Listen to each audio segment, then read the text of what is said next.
Paz do Senhor, professor, seja bem-vindo a mais um podcast EBD em Síntese, hoje na classe de pré-adolescentes.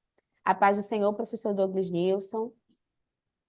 Paz do Senhor, professora Manuela, professora Ingrid, é um prazer estar aqui mais uma vez, desejando a você, professor, que seja alcançado pelas verdades que estão sendo trabalhadas ao longo desse trimestre. Hoje estamos na lição de número 4. Esperamos que seja um tempo agradável para todos vocês, para nós. A paz do Senhor, professora Ingrid. Paz do Senhor, irmã Manu, irmão Douglas Nilson, e a todos os professores, os irmãos que assistem.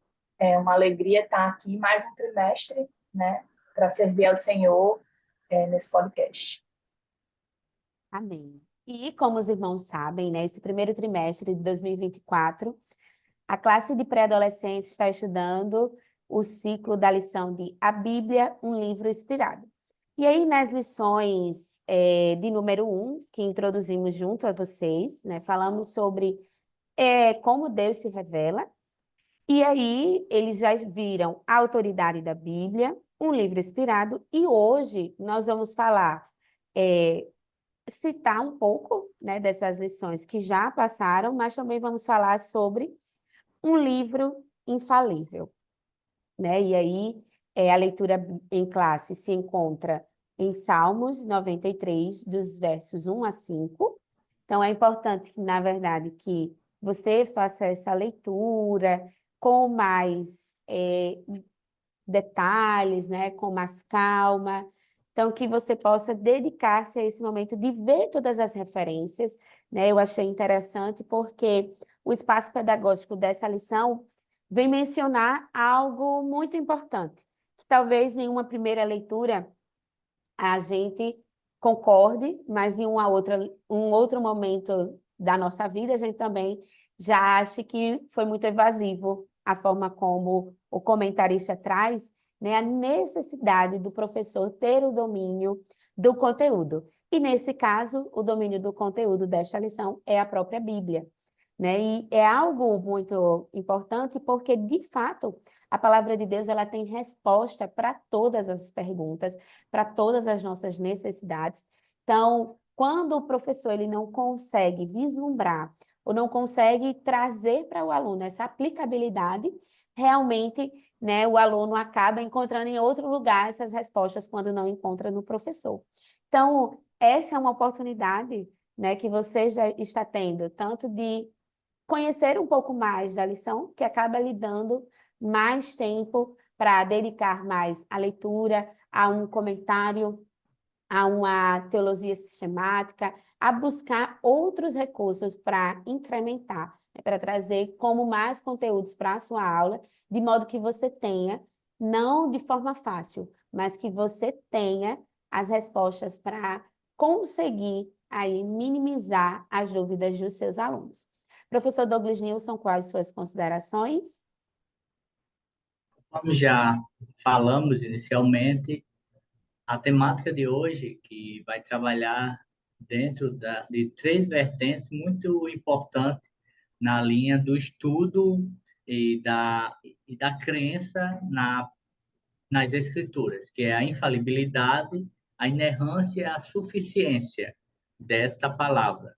Então, como ponto de partida, ressalto, corroboro com as palavras da professora Manuela, do professor buscar se debruçar em materiais que possam fundamentar bem além da lição, que já é muito rica, mas diante de um público tão diversificado e muitas vezes tão curioso e questionador que são os nossos alunos, então a importância do professor poder, na medida do possível, se debruçar em outras literaturas complementares para melhor apresentar o conteúdo desta lição. Professora Ingrid, suas considerações iniciais. Bem, é muito importante, né? Gostei muito dos temas desse trimestre, essa lição falando sobre como a Bíblia é infalível, né? É importante para para os alunos. Ao longo das lições, das revistas, a gente vem falando sobre a importância deles meditarem na Bíblia, deles conhecerem a palavra, de lerem, compreenderem. E, com certeza, durante a leitura pode surgir dúvidas, questionamentos, de saber se é a verdade, de achar pontos que eles possam pensar que está sendo contraditório. E é muito importante o professor realmente, como os irmãos já falaram aí, ter uma base, ter um conhecimento para ensinar, explicar como é importante eles, além de conhecerem a Bíblia, saber que é a verdade, né? Mostrar que ela é infalível, que ela é suficiente. Então, além de incentivar os alunos a lerem a palavra, eles compreenderem que ela é a verdade, né? Entenderem por quê, com que provas nós temos de que é a verdade, como ter certeza disso. Isso mesmo, né? E é importante que você considere a particularidade desta classe, que muitas das vezes no cotidiano, né, é vista como uma sala ou alunos que estão ali saindo da infância, entrando nesse estado aí de pré-adolescência.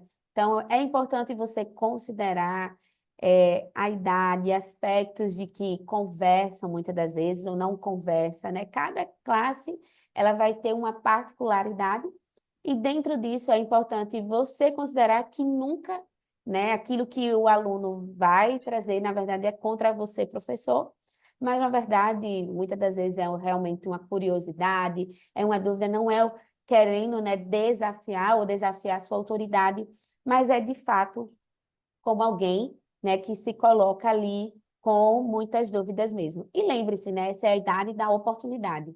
Então, aproveite essa idade, esse aluno que questiona muito, que questiona tudo, que pergunta tudo, que quer saber tudo, como um desafio próprio, para ser essa pessoa que busca, né, esse conhecimento para levar a característica, né, atender a característica desse tipo de aluno.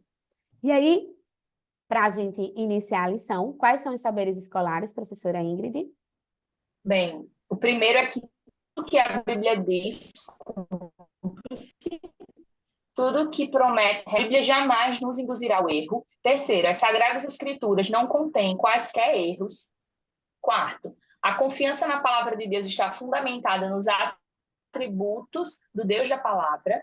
Quinto, nenhuma revelação nova pode estabelecer regra doutrinária ou de prática de fé. E sexto, a palavra de Deus permanece a mesma.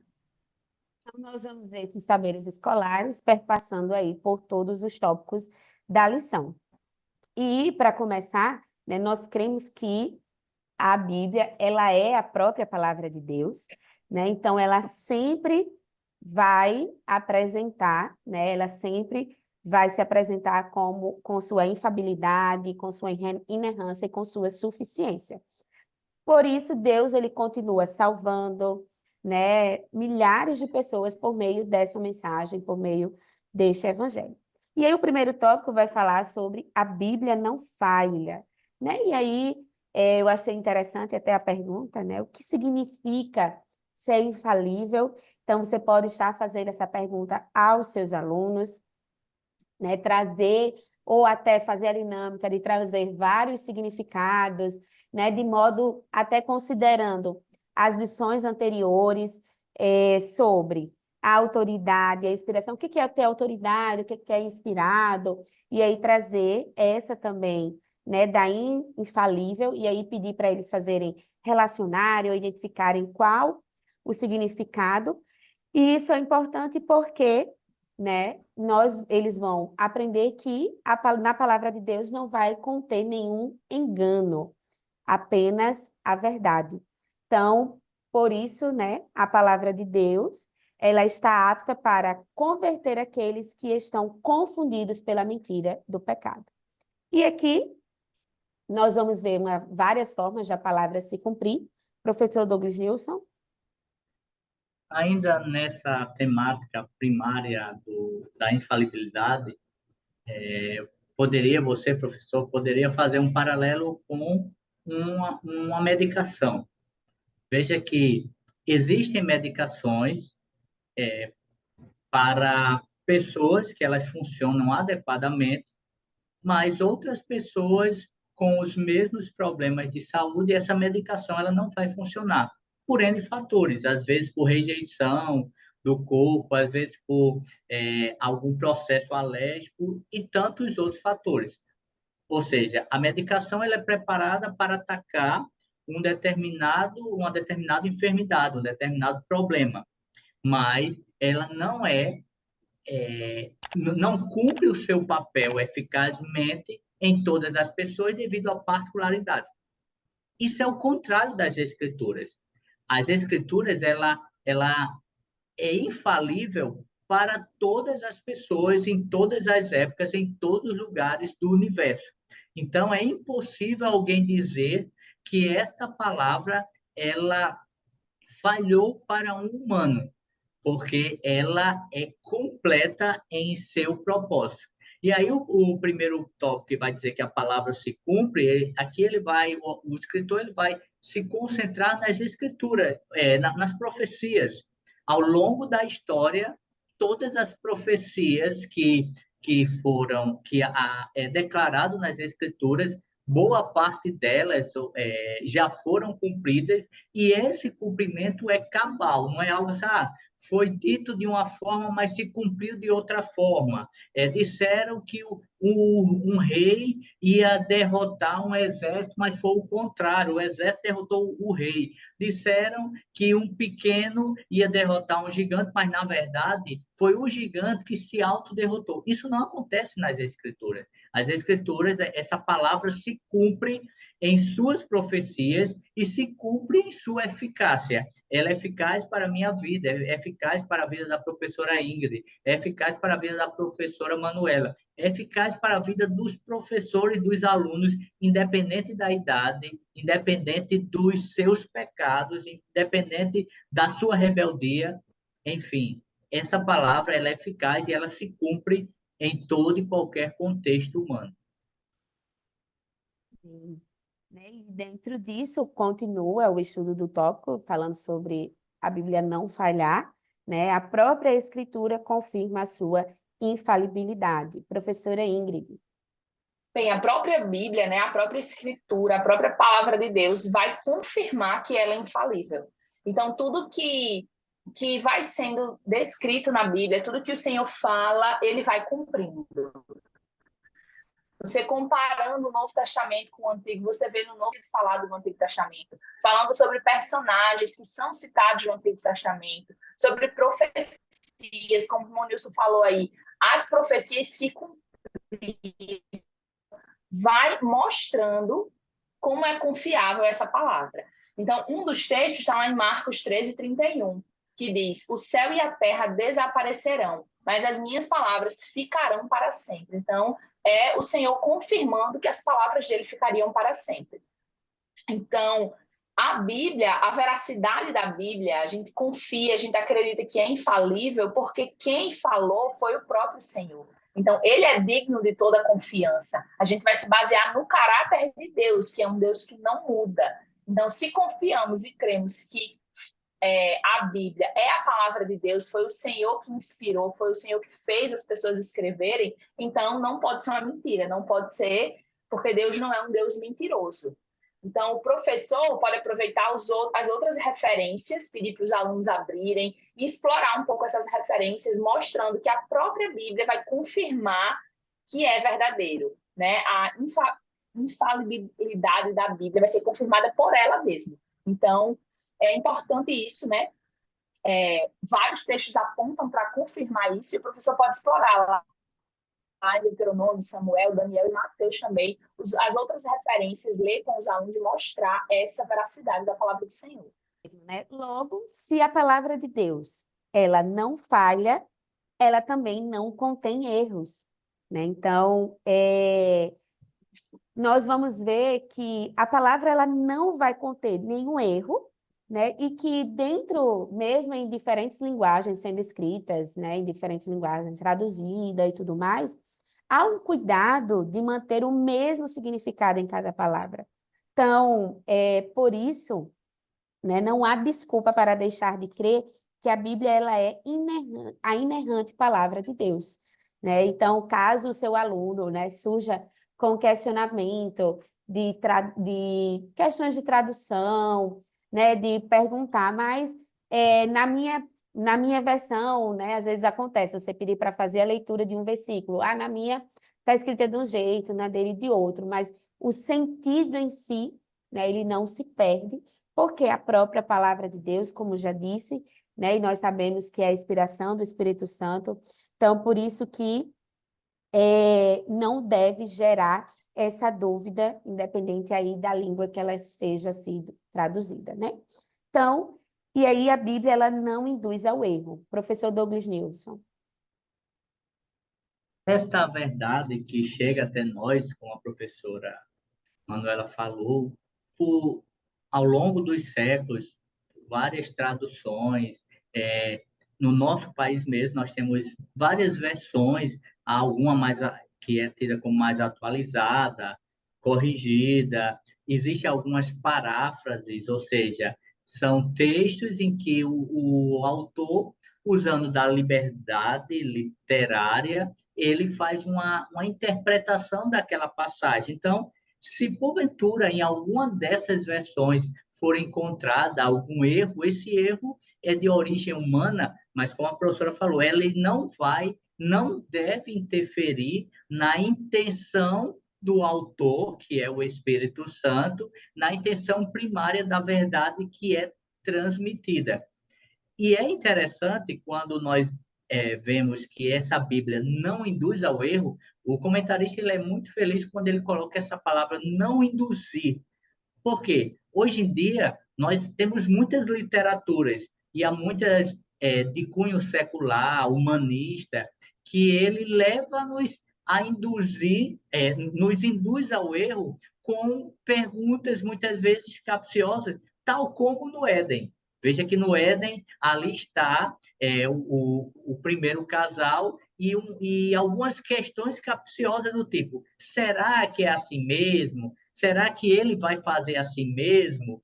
E nós vimos o que de fato aconteceu. Então, a palavra, ela não nos induz ao erro, pelo contrário, ela tem um aspecto linear. Do início ao fim, ela vai trabalhar em cima de verdades, de mandamentos, de princípios que, se obedecidos adequadamente, vai nos conduzir a uma vida de comunhão, de glorificação ao Senhor e uma vida eterna com o Senhor.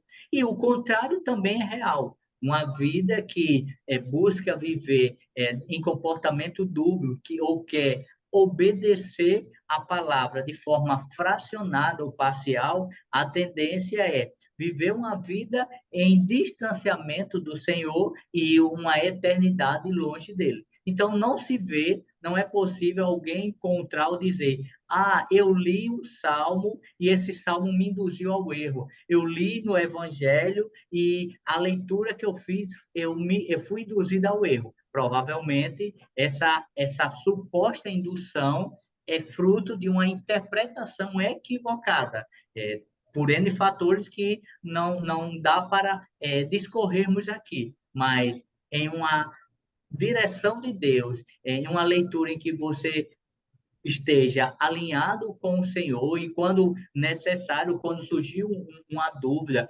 buscar orientações, seja do professor, do seu pastor, até de literaturas confiáveis, essa palavra ela jamais vai lhe induzir ao erro. É importante, né, a fala do professor Douglas Nilson, considerando que a palavra de Deus ela nunca vai induzir ao erro, principalmente nessa idade, né, porque a pouca leitura pode levá-los ao erro, né, a falta do conhecimento. Então, é importante você enfatizar, por isso a importância, e aí volto a lembrar, né, na primeira lição nós sugerimos o estudo da leitura bíblica, então você pode perguntar como está caminhando, né? Se for o caso, você pode usar o grupo do WhatsApp da classe para lembrar de ler a palavra, de fazer o devocional. Por quê? Né? Você fazer essa relação de que se eu não conheço a palavra, então tem coisas que eles sabem que são erradas por já terem sido ensinadas, mas mesmo assim, eu não vi, então assim, pode querer usar desse artifício, né, de nunca ter visto, de nunca ter lido, de dizer que vai errar, ou até mesmo, né, de realmente por não conhecer esta palavra, chegar ao erro, né, e depois, lá na frente, aprender. Mas ressaltar a importância de conhecer a palavra, para assim viver, né, de forma justa, né, não só assim, mas também cumprindo os mandamentos, aquilo que o Senhor nos instruiu a fazer, seguindo os passos, né, que Jesus aí nos ensina, desde mansidão até a obediência, tá? E aí o tópico B vai falar sobre a Bíblia definitivamente é a palavra de Deus. Professora Ingrid? Pegando o gancho do que a irmã Manu falou, a própria Bíblia diz que conhecereis a verdade e a verdade vos libertará. Então, o que liberta é o conhecimento da verdade. Não adianta eu ter a verdade e não conhecê-la. Então, tem muitos cristãos que, infelizmente, têm a Bíblia em casa, mas não conhece, porque não lê, porque não estuda, porque não medita na palavra. Então, pode tender para o que o irmão Nilson falou, da pessoa ler um versículo isolado, pegar um trecho, nem conhece a palavra, nem conhece a história, nem conhece o contexto, mas aí vai tentar adaptar ao que a pessoa quer. Então, a Bíblia não induz a errar, ela mostra, revela os nossos erros. Só que o que acontece é que muita gente quer uma afirmação para o próprio erro. Então, ela vai tentar distorcer o que a palavra diz para tentar justificar o erro, né? Então, é importante enfatizar para os seus alunos que eles precisam conhecer a verdade. Não é só ter a verdade, não é só ter a Bíblia em casa, mas nunca procurar conhecer. O profeta Oséias diz que precisamos conhecer e prosseguir em conhecer o Senhor. Então, é algo que precisa ser contínuo. E falando sobre a Bíblia ser definitivamente a palavra de Deus, aqui a lição vai mostrar que alguns estudiosos modernos não acreditam que a Bíblia é a palavra de Deus, mas que ela é um livro que contém a palavra de Deus. E esse pensamento tenta retirar a autoridade da Bíblia, né? Muitos comentários desse tipo a gente vê das pessoas, dos ímpios, de que não, esse livro não é verdade, foi homens que escreveram, enfim, que não foi inspirado por Deus. E a gente sabe que a veracidade da Bíblia é real, que foi inspirada pelo Senhor. No Salmo 93, que é onde se baseia a nossa lição, vai destacar que a confiança na palavra de Deus está fundamentada nas qualidades do Deus da palavra. Então, o que a gente já tinha falado antes. Deus é digno de toda confiança. A gente acredita que é real, que é confiável, que não tem erros a palavra do Senhor, porque foi um Deus que não erra que deu essa palavra. Então, se o Deus da Bíblia não erra, e a Bíblia é a palavra desse Deus, ela também não pode conter erros. Exatamente.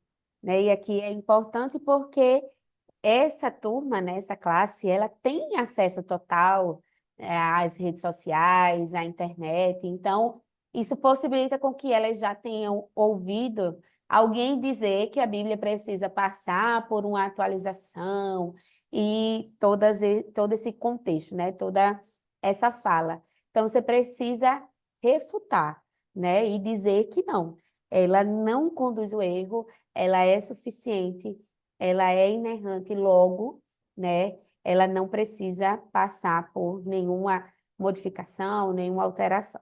E aí, para concluir, nós vamos dizer que a Bíblia é suficiente. Então, aqui nesse tópico, é importante porque muitas das vezes não conseguimos ler a palavra, né, e trazer ali a aplicação para a nossa vida, a depender da passagem bíblica, a depender do livro que esteja sendo lido. E aqui é importante que, eu até mencionei na gravação da aula anterior, mas que ler a palavra é para ver o próprio Deus se revelando a você.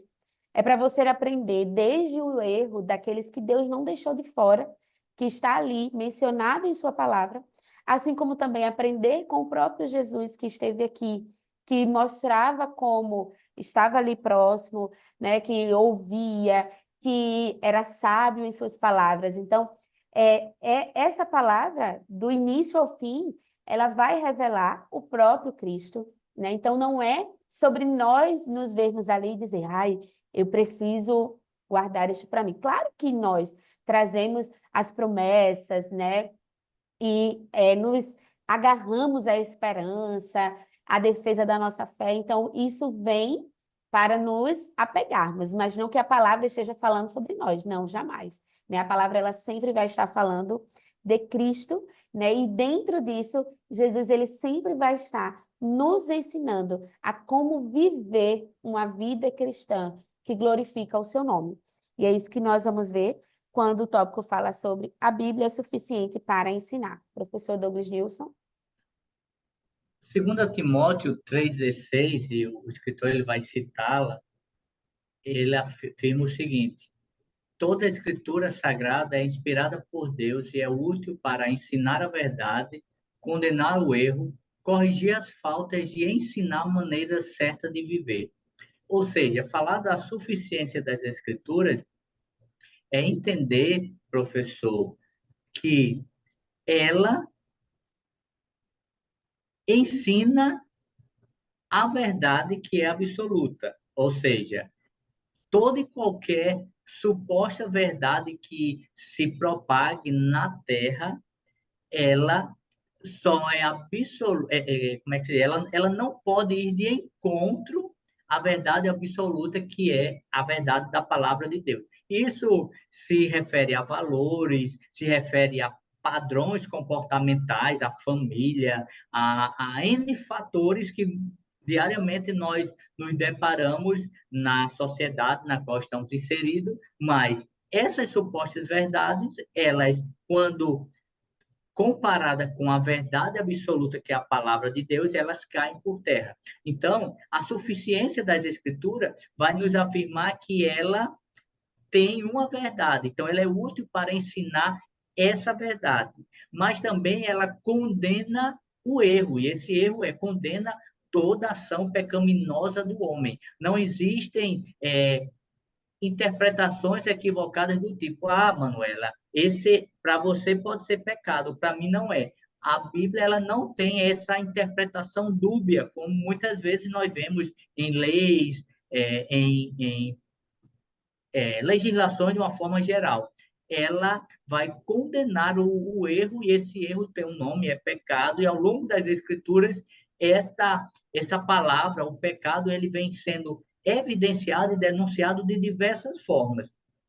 Ela também redireciona o homem em suas faltas para conduzi-lo a uma maneira certa de viver, de forma que agrade ao Senhor. Então, a suficiência das Escrituras, ela vai nos dizer o seguinte: essa palavra, ela é suficiente para toda e qualquer necessidade humana que venha a trazer-lhe inconstâncias, incertezas, práticas pecaminosas, de forma que ele possa andar na terra em comunhão com Deus, olhando para uma eternidade com o próprio Deus.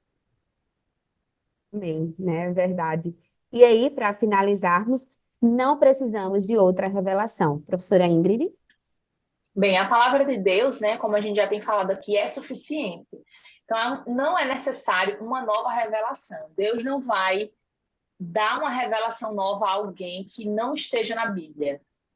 Um profeta se levanta com algo inédito que o Senhor falou exclusivamente para ele. Não. O próprio Paulo disse: se alguém vier e trouxer um outro evangelho, quiser mudar, que vocês não considerem, pode ser um anjo, mas que seja amaldiçoada essa pessoa, porque não é verdade. Então, o que Deus revela na sua palavra é suficiente. Como o irmão Nilson falou aí, a sociedade muda, as coisas mudam, mas a palavra de Deus ela não vai mudando e se adaptando às pessoas, à sociedade, porque se fosse assim ia ser muito fraca, né? Se qualquer pessoa, em qualquer situação, eu aplicaria de um jeito, irmão Manu de outro, irmão Douglas Nilson de outro, e assim cada um ia viver da forma que bem quisesse, né? Porque ia aplicar de acordo com seus próprios desejos. É o que muita gente tem feito e tem feito de forma errada. Então, nós não precisamos de uma nova palavra, a gente precisa ensinar e praticar a palavra que o Senhor já nos deu. O caminho mais seguro é sempre fundamentar nossa fé na observação do que está revelado nas Sagradas Escrituras. Então, precisamos conhecer a palavra de Deus, acreditar na palavra de Deus e seguir essa palavra. Porque se a gente for perceber os discursos, né, mundanos, os discursos seculares e científicos, eles vão mudar constantemente. Mas a palavra de Deus, o Senhor garante que ela permanece. Ela permanece a mesma. Então, a gente precisa confiar, e você, professor, precisa reforçar isso com seus alunos. Eles precisam entender que os preceitos, as ordens, as instruções que o Senhor dá em sua palavra são seguros e suficientes para conduzir a nossa vida e conduzir a gente até a eternidade, né? A gente não pode substituir esses valores bíblicos por ensinamentos do mundo, por falácias, por coisas que a gente queira inventar, porque a própria palavra diz que chegaria um tempo que as pessoas procurariam mestres para si, que iam inventar histórias, iam se basear em mitos para confirmar o que aquela própria pessoa quer seguir. Então, eu tenho um pensamento errado, quero viver uma vida errada, vou procurar um mestre que afirme aquilo, que pegue a palavra de Deus, distorça ela e diga que eu estou certo, que eu posso viver do jeito que eu quiser. Não é assim que funciona. A palavra de Deus, ela precisa ser compreendida e obedecida. Como o irmão Nilson falou aí, ela já tem tudo que precisa para nos ensinar, para nos corrigir, para nos orientar. Não precisamos de algo a mais. A palavra de Deus não precisa ser atualizada. A gente que precisa se orientar e obedecer essa palavra. Exatamente, né? Então, a palavra de Deus, ela é a nossa esperança, é o nosso porto seguro, como a lição traz. Por isso, ajude o seu aluno, né, a se organizar para fazer a leitura bíblica diária, né, a estabelecer as prioridades, em relação ao conhecer a palavra, em relação a praticar esta palavra. Então, eliminar as distrações. Então, busque conversar, até para conhecer, né, como eles são, a fazer anotações, se for o caso, você se disponibilizar a responder questionamentos que eles tenham, dúvidas. E como eu até já falei, né, você, diante das ferramentas que tem, das redes sociais, né, incentivá-los eles a isso, seja criando um novo grupo, seja no grupo da classe, isso é fundamental, né? E você assumir este compromisso, porque é um compromisso a mais para a sua vida, né? E você assumir esse compromisso, você vai estar, né, estendendo a sua disponibilidade de ensinar. Mas não só isso, você vai estar realmente mostrando o quão importante é conhecer a palavra de Deus. Professora Ingrid, suas considerações finais? Bem, eu incentivo o professor a investir nessa parte de leitura bíblica com seus alunos. Como a irmã Manu falou, no início do trimestre, né, ela deu a ideia de fazer uma leitura bíblica, de incentivar eles, talvez fazer algum plano de leitura, ou algo, se eles não têm o hábito de ler muito, se nunca leram a Bíblia toda, mas começar com algum livro. Você, professor, pode desafiar esse aluno a montar para ele um plano de leitura para o trimestre de algum livro da Bíblia, do Novo Testamento, de alguns livros, e incentivar eles a estarem meditando, porque com esse incentivo, depois eles podem continuar lendo sozinhos, né? Ter esse hábito. Então, já que estamos falando sobre a Bíblia, como ela é a verdade, um cristão ele precisa viver baseado na verdade, né? Não tem como a gente ser cristão se a gente não conhece a Bíblia para saber como devemos viver, porque ela vai nos dar orientações de como devemos viver e nos preparar para a eternidade. Então, seria muito bom, professor, você fazer isso, incentivar, desafiá-los, trazer algum desafio nesse sentido deles lerem a Bíblia, né? Deles lerem mais a Bíblia. Professor Douglas Nilson, suas considerações? Ao professor que nos acompanha, eu incentivo a, primeiramente, amar as Escrituras. Nós aqui estamos falando sobre um tema ao longo desse trimestre que evidencia a palavra de Deus. E eu, você, precisamos, primeiramente, amar essa palavra. Senão, como é, como é desmotivador eu estar frente a uma classe falando de algo que eu não amo. Então, o ponto de partida é: amemos as Escrituras. Em segundo lugar, leamos ela, tenhamos tempo diário de leitura dela, para que assim possamos incentivar os nossos alunos a também fazer o mesmo. E depois, busquemos vivê-la, colocar em prática as verdades que vamos aprendendo. E, por fim, propaguemos essa verdade. Sejamos influenciadores para os nossos alunos da importância de ser uma turma que ama a palavra, lê a palavra, vive a palavra e propaga a palavra. Amém. Estamos gratos a Deus pela oportunidade de mais uma vez estarmos aqui com vocês. Desejamos que Deus continue abençoando a vida de vocês, o ministério, que vocês continuem se colocando como instrumentos nas mãos do Senhor para alcançar, né, e levar esta palavra a outros. Agradecemos a direção do DENEC e a você, professor, por permanecer conosco até agora. Que você possa curtir este vídeo, compartilhar e até mesmo comentar como tem sido essas aulas em sua classe. Desde já agradecemos ao Senhor também por todas essas coisas. Fiquem todos com Deus. Amém. A paz do Senhor. Pai do Senhor, irmãos.